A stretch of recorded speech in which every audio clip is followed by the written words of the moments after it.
Look, we got a special guest for the video. Say hi to the camera. Say hello. He doesn't want to say hello. Yee!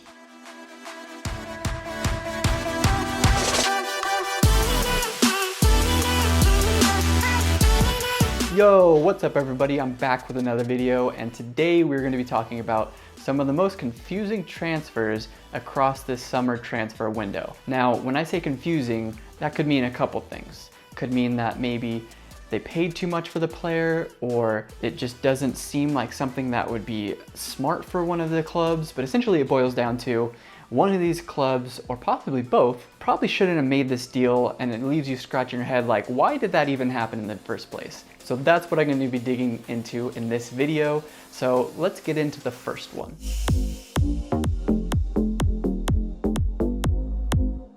So for the first transfer, we're going to be heading to London, England, and we're going to be talking specifically about Arsenal. And the player we're going to be talking about is William Saliba. Now, he was signed in 2019 for Arsenal, and since then he hasn't really played at all. He immediately went back out on loan to St. Etienne after he was signed, and then last season he spent the season on loan in Nice. Now, the curious part is David Luiz has left. He's not going to be on the team next season. They have signed, or I should say at the time of recording, they're putting in a serious bid for Ben White from Brighton, and that looks like who's going to be coming in next season to be their starting center back paired alongside Gabriel, who had a pretty good season last season for Arsenal. So now you look at it and say they probably could use another center back, because whether that be in a 2 or a 3, which they kind of played around with both last season, Arteta doesn't really have a locked down formation that he likes to use game after game. But it seems like Arsenal's happy with the options they have right now, and that's kind of strange. Although they do really rate Rob Holding highly. He even made a couple of appearances last season as the captain. And I think that that's probably what they're thinking, is that, you know, we have Gabriel, if we can bring in Ben White, we have Rob Holding. We don't need to keep a young, talented center back who's just going to sit on the roster, sit on the bench game after game, go send him back out to France, get some game time. And to me, that makes sense in a way, and I can see what they're thinking about that, but it just seems that weird that they signed him and they're not even really giving him a fair chance or a long extended period in the team. You know, maybe give him this first half of the season and send him out on loan in January if he doesn't fulfill those expectations, but seems like they're just not willing to give him that opportunity. According to The Athletic in their transfer report that they put out, their story on this transfer, Arsenal still very much have Saliba in their long-term plans, which is curious for a couple of reasons why they haven't even given him a shot with Arsenal's first team. And secondly, if you're going to bring in Ben White, who is still a young center back, he's under the age of 25, I think he's 23 if I'm correct, and you have Gabriel, who's also a young center back that you just brought in last season, and Rob Holding isn't very old either, he's 24 years old, so you think you have 3 established center backs that you are essentially making your first 3 options. Is William Saliba really going to be a first team option for them come down in the future? I don't think so. And I think that's why this whole situation is curious where this ends up in the future. Not sure at the moment. Maybe a transfer to another club. It looks like with his past couple loan spells, maybe that's in France, but we'll just have to see.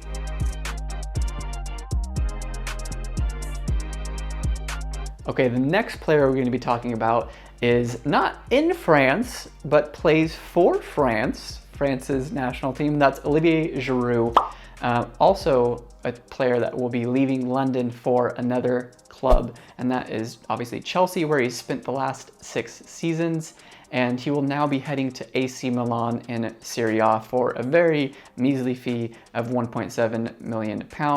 And now this one's confusing to me for a couple reasons. It makes a lot of sense for Milan, I believe, because Zlatan is getting older, obviously, already kind of old, but played spectacularly last season.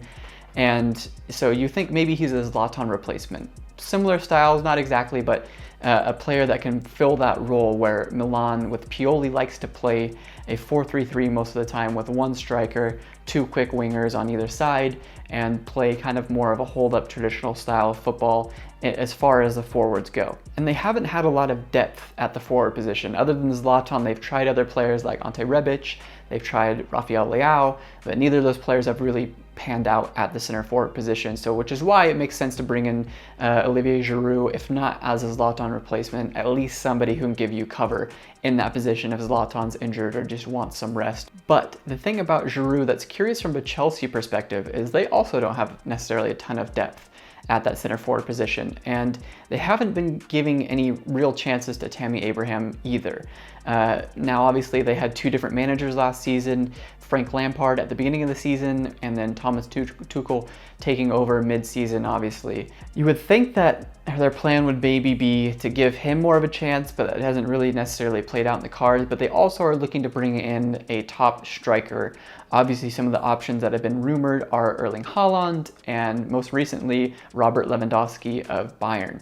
And so if one of those two players comes in, it makes sense to get rid of Giroud. Giroud already wasn't playing a lot. He was playing as a super sub with occasional starts and getting time in the Europa or the Champions League on occasion. But the thing with Giroud is he's played really, really well as a super sub. He's still in the upper echelons of attacking chances with the few opportunities that he does get. In the 98th percentile of non-penalty goals last season, and the 94th percentile for non-penalty XG. And so he still very much does a job, and I think that this is a better deal for Milan than is Chelsea, but it could prove to be a good deal for both clubs if Chelsea can bring in that top striker. Like I said, it's fluid with the way that Tuchel plays, so we'll just see what happens there. Maybe this will all resolve itself, and maybe they have something planned for the January window as well. The next signing we're going to be talking about is Felipe Anderson, who is leaving West Ham United. What's up with all these London clubs just shipping off players? That's 3 in a row already. But he's going to be leaving West Ham United to Lazio for £3.5 million. Really, this deal just had to happen. He wasn't a David Moyes type of player, and so it kind of makes sense from that perspective. But the thing that's so confusing about this transfer, and maybe confusing is the wrong word, maybe it's just shocking or just a bad bargain or whatever you want to call it, but this player was West Ham's record signing in 2018 for £36 million, and now he's going to be leaving for £3.5 million. A huge loss, and it's a player that, was signed under a previous regime, so, it makes sense. Like we just said, he's not really a David Moyes type of player, so if he's not going to fit in the squad, you might as well get something for him. And, not being able to re-sign a player like Jesse Lingard, you think maybe bringing in another attacking player like Felipe Anderson, and not the same position, but at least giving you some more depth in that attacking position might be a good idea. But nope, that's not what they're going to be doing. And the other thing that's curious about this is Felipe Anderson, since that season he had with West Ham in 2018 where he had 8 goals and 4 assists and looked pretty good on the wing, he's been almost completely removed from every club he's been on. He didn't have a good season with West Ham the season after that, and then last season played just 131 minutes for Porto, only 5 appearances. And by all accounts, looking into it on Transfermarkt, he didn't have any injuries or anything last season that kept him out of the team. So you think, what's going on with this player? He had a really good spell with Lazio, kind of dipped off towards the end, but still bought for £36 million, so there was a lot of promise in him, at least.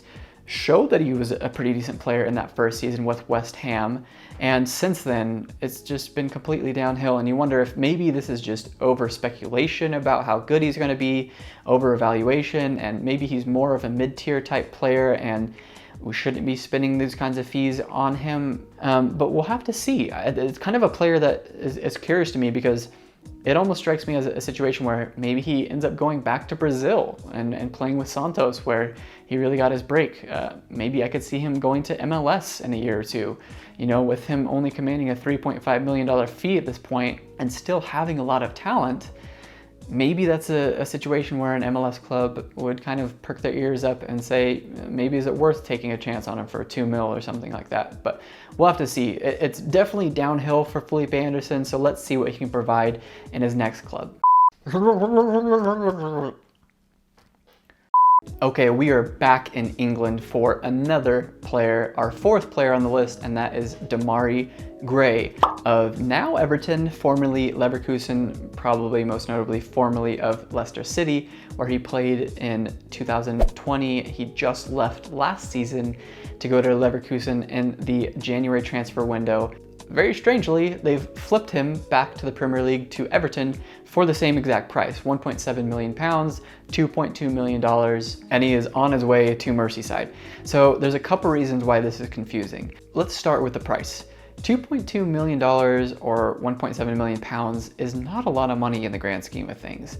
And this is a player who showed a lot of promise with Leicester City. Now, I've read up on him a lot from Leicester fans and some of the comments of athletic articles I was reading about his career and his time with Leicester City, and a very inconsistent player. You go into the game having felt like you've seen a couple moments from him in the past and thinking, okay, he's getting the start today, let's see what he can do. And it seems like more often than not, he just didn't do much, which is unfortunate. So it seems like it's kind of a position where this player has kind of lost his way and at a very young age is looking to find a footing with a new club and find a position where he's really going to be able to thrive. And Everton might just be that position. I think that with the losses of Theo Walcott going back to his former club, and then also Bernard, who has just left for China, I believe it is, Saudi Arabia, there's an open spot on the wing. Now, not necessarily for a starter, but definitely a rotation player, somebody who's going to get some minutes. And I think Demarai Gray, if he can pick up those minutes and thrive in those, similarly to how he was doing with Leicester, not necessarily thriving, but making chances happen, there could be a rebound for this player's career. But it's confusing for Leverkusen, who paid that money for him just in the January transfer window and have immediately flipped him back out for the same price. So what that makes me think is, did they not see anything in this player? He only played 7 games, I believe it was, last season, and I guess that was enough for Leverkusen. They didn't see what they wanted out of him, and so now he's packing his bags and heading back to England. But the thing about Demarai Gray is, if he does shine, he really can shine. He was very inconsistent, but the numbers show that if he does put things together, he could be a good player. I mean, if we look at these stats, this is in 2020, his last full season with Leicester. He was in the 90th percentile for crosses into the penalty area, 92nd percentile for expected assists, 97th percentile for assists, and also for goal creating actions. It seems like he's just a player who's kind of lost his way, and maybe heading to a new club will kind of put things together for him. We'll see. Maybe it's not a bad spot to land in Everton, and maybe he'll have some success at Merseyside next season. So the next player on this list, that's Andre Silva, going from Frankfurt to Leipzig for just £19.7 million. And this is strange for a couple reasons, because you look at it on surface level and you see Andre Silva, who had 28 goals last season, and if Robert Lewandowski doesn't break the scoring record for the Bundesliga, being the only player to score more than him last season, you think this is, a phenomenal season. And in a lot of ways, it still was a phenomenal season for Andre Silva. So you think, why would Frankfurt let him go to a direct rival, Leipzig finishing in 2nd place last season, with Frankfurt right behind them in 5th? Why would you sell a player like that to your direct rival? That makes no sense from a sporting perspective. Well, that's money. That's what it comes down to. This is why this transfer went through. Apparently there was a clause in Andre Silva's contract by the very, very clever Jorge Mendes, the Portuguese super agent, who they put the clause in there saying that if Andre Silva was signed for $23.8 million, so £19.7 million, you could pick up that option for this year in the deal. And on top of that, £7 million, $10 million roughly, would go directly into the pocket of Jorge Mendes. So that's why this deal went through. Just, it seems like clever negotiating on the part of those two people, Mendes and Silva, getting that contract structured with Frankfurt, thinking that, maybe they didn't expect him to have the season that he was last season and score as many goals, so they thought maybe this price point was safe. So now heading to Leipzig, you think, where it's not necessarily good business for Frankfurt, because they didn't have anybody over 5 goals last season other than Andre Silva. Daichi Kamada was the second player in that who, had a fantastic season as a creator and somebody who's providing a lot of chances to Silva and other players on the roster, but not necessarily scoring a lot himself. Maybe it's going to be left to him to pick up the slack, because at this point they still haven't signed a replacement for Silva, where that deal went through roughly a month ago. You think it just doesn't really make a lot of sense for Frankfurt. Maybe there should have been some better planning in this situation. But for Leipzig, on the other hand, this is great business. They were able to pick up the second leading scorer in the Bundesliga and fill a position of need last season where they also struggled to score goals from the striker position. Alexander Sorloth coming in from Trabzonspor was supposed to be that player that filled that void when Timo Werner left and went to Chelsea last season, and that just didn't happen. So they had a void in that position, and Silva is going to more than fill that void by most accounts, being such a prolific scorer last season in the Bundesliga. And they've had a great piece of business altogether this season. Yes, they lost Konate and Upamecano, who are their top two center backs last season, and they recouped $100 million to sell those two players on, but they filled those positions immediately. Both center back positions they filled already with young, talented players, as well as Andre Silva, and two fullbacks that they've replaced or added to the roster. In the case of Angelino, just formalizing that purchase with Man City. And so for roughly the same amount of money, it's roughly $100 million in, $100 million out, they've done some really good business. So I think positive for Leipzig, probably not so good for Frankfurt. We'll see how it pans out if they can sign a decent replacement, but at this point, doesn't look like that's the case. Okay, so the final player on this list is actually two players, a dynamic duo, a twofer, a pair, whatever you want to call it. And both players coming from AC Milan and going to separate clubs. Now, two players in question I'm talking about are Hakan Çalhanoğlu and Gigi Donnarumma. Both players being really crucial to AC Milan's success last season, and both players leaving on a free transfer. Can you imagine? Bad piece of business, confusing transfer, losing two key players on a free transfer. Who would have thought it? Both these players ended up leaving on a free transfer due to contract negotiations kind of going awry. Donnarumma being a very young player and a very good player, one of the best in his position at goalkeeper in the world, wanted a pay raise, wanted a long-term contract that would set him apart from pretty much every keeper in the Serie A, and Milan just wasn't willing to negotiate that. They have a very tightly run front office. They don't like to give out a ton of money on player wages, and so that just kind of, unfortunately for them, hit an impasse, and they weren't going to be able to make the deal go through. Now, a similar situation with Çalhanoğlu, but looking at his improved performance under Pioli and expecting to get more money based off of that. And from what I was reading, a link again in the description, a good article by The Athletic talking about how this basically came down to Milan put on the table a fair offer price and a fair contract in their opinion, and Çalhanoğlu just wasn't having it, and so it just fizzled out, and obviously his contract ran out and he was able to leave on a free.